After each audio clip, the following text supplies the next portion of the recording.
Hello everybody, and welcome back to Rexxar Plays Amnesia, a machine for pigs. Last we left off, we were chased around by a giant glowing pig, and this motherfucking machine stole my swag teddy. So now, we are going to murder it. Horribly, horribly painfully. Yes. So, screw this machine for stealing my teddy. Ew, what the fuck is that? That is disgusting. But it's also good. That means we have some way of killing it for stealing my swag teddy. Because before I was just doing this because it's the game purpose and like the game storyline, but now, now it's personal. You stole my swag teddy, I steal your life. Screw you.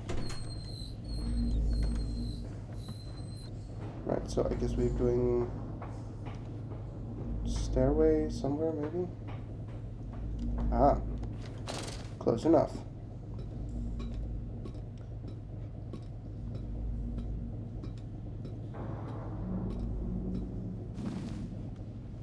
Ah. What is going on? Jesus. What the fuck is this? Okay.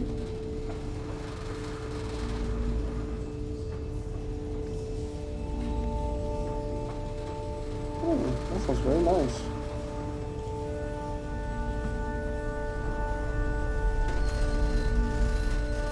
Ah, we are charging it. Right, we need to charge one more.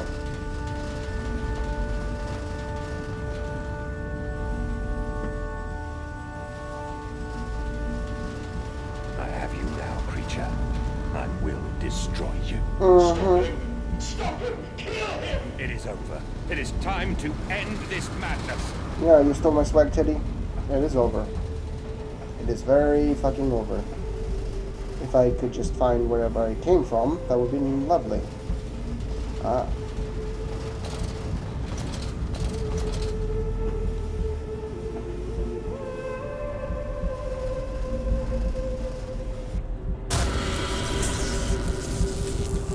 I am lost in the dry paper soul of the world.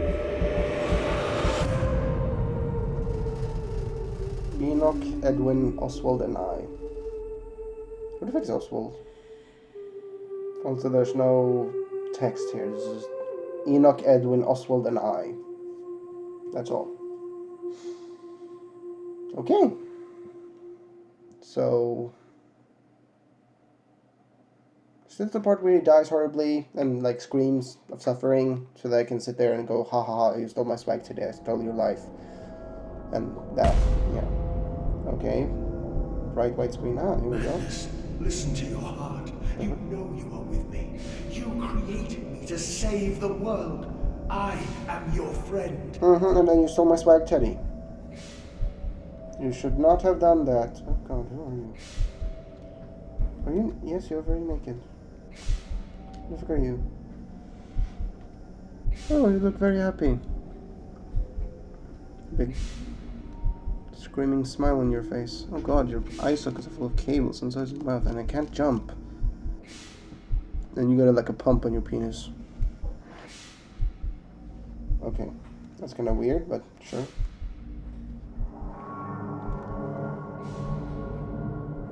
So wait, how did I get from that place to here? Mandas, please. I am no more evil than you. You stole my swag teddy! Same thing, to save humanity, ridding them of their painful, stupid, pointless lives. And then you stole my swag teddy. And that's when you fucked up, dude. Stop. Think about what you are doing. I'm For killing your you for stealing children, my swag teddy. Do not speak of my children, monster. I did not kill your children. Oh. You sacrificed them on the temple steps, knowing what the coming century would do to them. Your sons will drown, lungs full of mud and shrapnel on the banks of the Somme. You wanted to save them from the horror to come. Oh, hello, That children. is the vision we shared. Everything we have built to avert this coming nightmare. You hello. and I are one. We are the same. Our souls are entangled. Except I had a swag teddy and you took it away.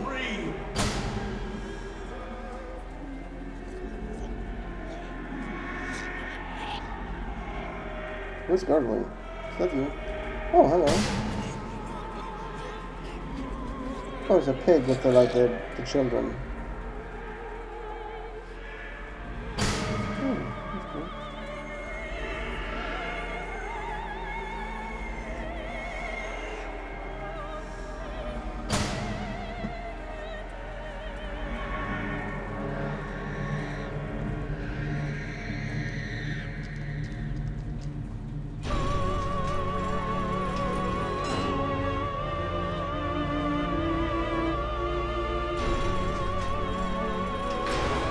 Yeah, this is suitable music to me murdering your ass for stealing my swag teddy. What? Why? Oh. I have stood knee-deep in mud and bone and filled my lungs with mustard gas. I have seen 2 brothers fall. I have lain with holy wars and copulated with the autumnal fallout. I have dug trenches for the refugees. I have murdered dissidents where the ground never thaws and starved the masses into pain. A child's shadow burnt into the brickwork. A house of skulls in the jungle. The innocent Manders trod and bled and gassed and starved and beaten and murdered and enslaved. This is your coming century. They will eat the Manders. They will make pigs of you all, and they will bury their snouts into your ribs, and they will eat your hearts. That is all irrelevant. You stole my swag teddy. You should not have stolen my swag teddy, dude. I don't give a shit. You are so dead.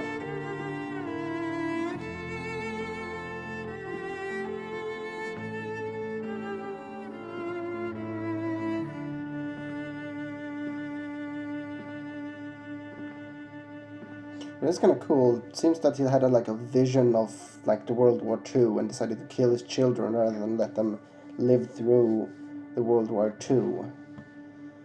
And that made him create this machine so that he could, in some weird, strange, messed up way, help the world, like save it from World War II instead of like Hitler and America and England or whatever killing everybody. He killed them. You made me. You are my creator. Stop it. My father, you cannot destroy me. Well, you destroyed my swag teddy. You stole my swag teddy and removed it. For your children. Fuck you. Oh god, is that a... That's a kid. Ew. Oh god. Oh.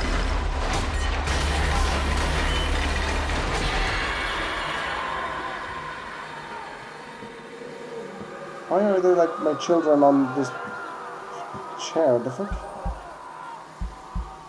There's something. Oh.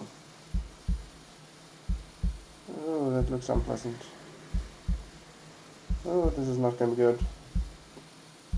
I feel it.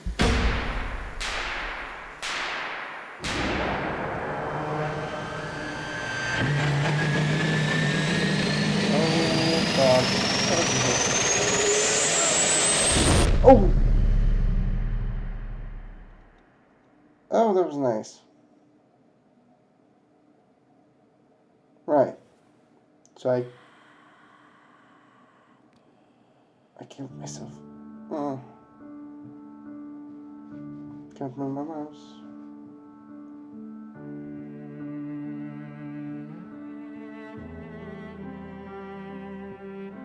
Oh, right. Some kind of ending credits? Yeah.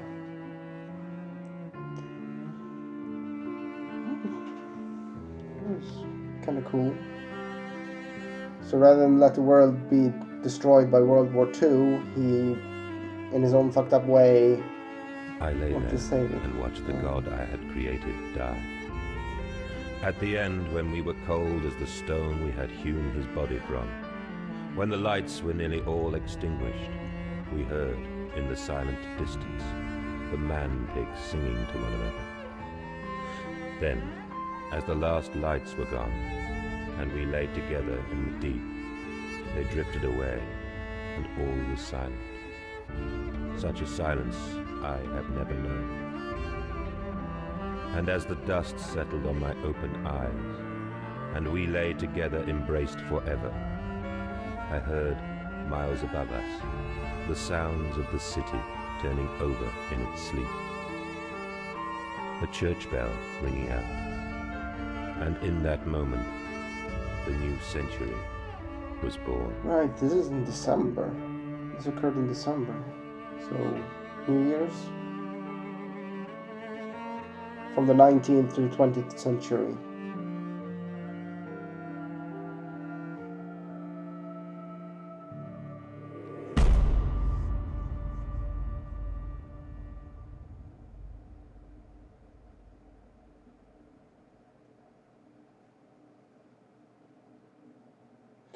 Yeah, wow, that was a very intense ending compared to The Dark Descent.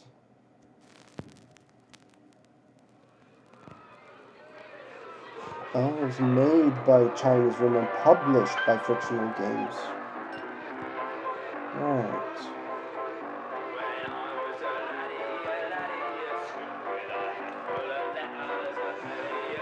That's interesting, though.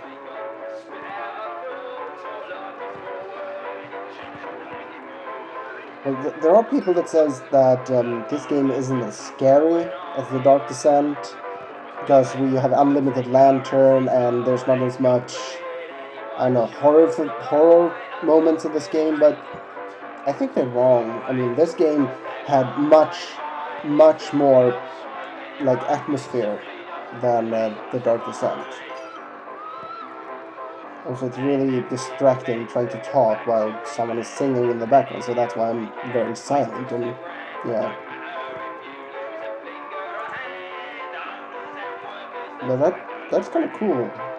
He actually went to that temple in Mexico after his wife died with his children, and it was super clean regarding to the notes, and he went insane and somehow saw the Second World War that was coming and decided to sacrifice his kids so that he wouldn't have to suffer through that war. And then I guess he built this machine, made a, I don't know, clone of himself, or I'm not sure about that. I mean, it was someone in the machine, so maybe he like copied his mind or extracted his dark side into that body, and like, yeah, I can't speak. Too much singing in the background. But as I was saying, I think it like extracted his, like the dark side of his mind that had appeared when he murdered his children in the temple, and that was the machine.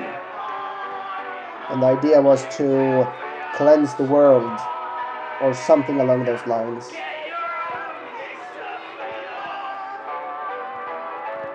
Can you please stop singing so I can actually speak properly?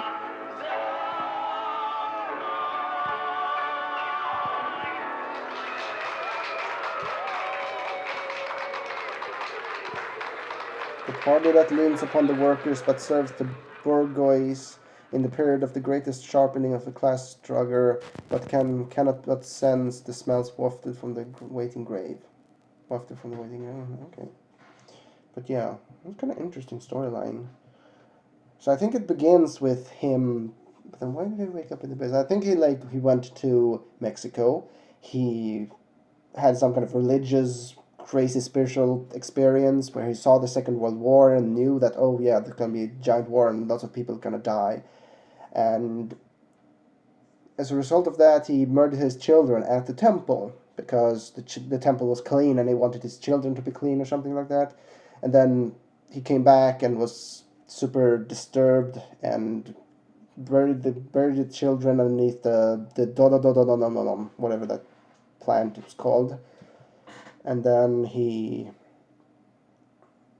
started building this machine because I remember they were being like, oh yeah, the people are filthy pigs, they just blah blah blah, the classes blah blah blah, and somehow Alexander fits into all this. Maybe he heard a story, something about the orb.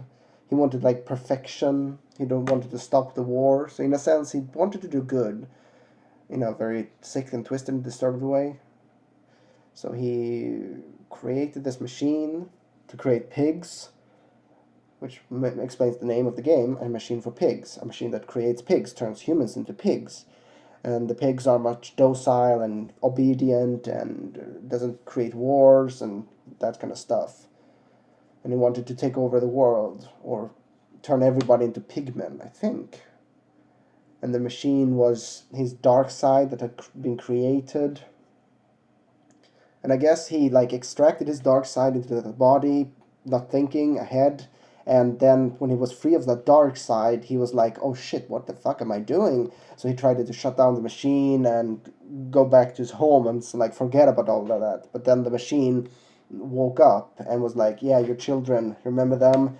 And he apparently had no memory of the children or something. And yeah, it's like, yeah, your children.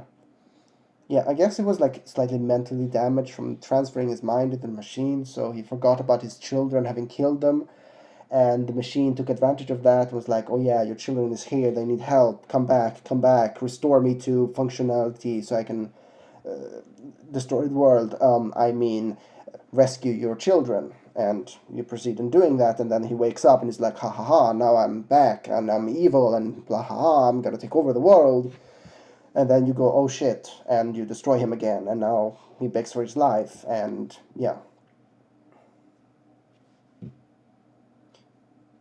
This storyline is really confusing, especially those notes and those loading screens. They most of the time they make absolutely no sense. So it feels kind of pointless to have notes everywhere that doesn't actually explain anything, because most of the storyline you get from those moments where you have like where he narrate him where what's his name Mandus, where he narrates himself in the past or in the future, whatever, and you have those flashbacks of him talking to someone or doing something, and that tells the storyline. But the notes are just there for, I don't know, to give you some sense of I'm doing something. I'm actually like doing anything besides just walking through the corridors to find this machine that I'm supposed to destroy, because the notes are really pointless. They, well, some are good, some are explains the story, but most are just fluff. It's like, I guess like 25% of the notes are actually informative and tells you about the storyline and what's going on, and the rest are just there to give you something. Oh, a note, I must take that. Oh, another note, I must take that. And yeah. But overall, it was a really good game. The atmosphere, especially in the beginning, oh, the atmosphere. Oh, I've never been that apprehensive. Not even Dark Descent had that sense of apprehension about it, where you just sneak around. It's like, oh God, what is that? Oh God, what is that? Oh God, what is that? Oh God, something creaked. Oh God, something made a noise. Oh God, what is that? Oh God. Especially that hawk, when they moved around things, and you're not like sure, did I remember that correctly, did I see that correctly? I mean, now I'm recording the episode, so I can actually look back and be like, oh yeah, they moved that there. Or in the case of the hawk, I was actually narrating like, oh yeah, that's some kind of hawk, some kind of eagle, or it was eagle, the eagle, it was there, I narrated it, and therefore I knew it was there. But then I come out, it's like, oh wait, it's been moved. But for a regular person just plays through it, they'd go out there and be like, wait, wasn't this, and they're not sure about it, and that makes the game so much creepier, because you're not sure, like, was that moved, was that not moved, am I being going crazy? And it builds a sense of apprehension, like a subconscious apprehension, because you get unsure of things, and that was a really well made. But the storyline, and especially the system of the notes, it needs to be fleshed out a whole lot, because while the story could be understood, sort of, there's so many plot holes and holes in the story. Like, they don't actually explain who is that dude in the metal glass sarcophagus with cables in his eyes and mouths and, yeah, penis too. It's just, he's there. It's a talking machine, and then suddenly a person in there. Oh, the person was actually controlling the machine, but where did it come from? They talk about we are one of the same, but they are not the same. It's a completely different person in there. And so yeah, there's huge plot holes. But overall, this game is good. I'd give it a 9 out of 10, maybe 8, 9 out of 10. And the only reason I'm not giving it like a top score is because the storyline. The storyline is good, but it could have been so much better. But thankfully, the atmosphere and the overall like guidance of the game, like how they move things or how they point to subtly in a subtle way, like go there, go there. It's a it's very very well made. So yeah, it's a good game. Assuming I didn't ruin this game for you, you should definitely try it. So yeah, that was A Machine for Pigs. I'm not sure what to do next, but this has finished my introductory Amnesia series. So from this point on, I I will be doing other games, I suppose. Well, obviously I'll be doing other games. There's no more Amnesia games, but yeah, I might be trying other games, maybe new other horror games. Not sure. I'm not really good with horror games. I turn into a little girl that cries all the time, eh, but yeah, yeah. So I'll figure out a game to play, and you'll see me in that playthrough.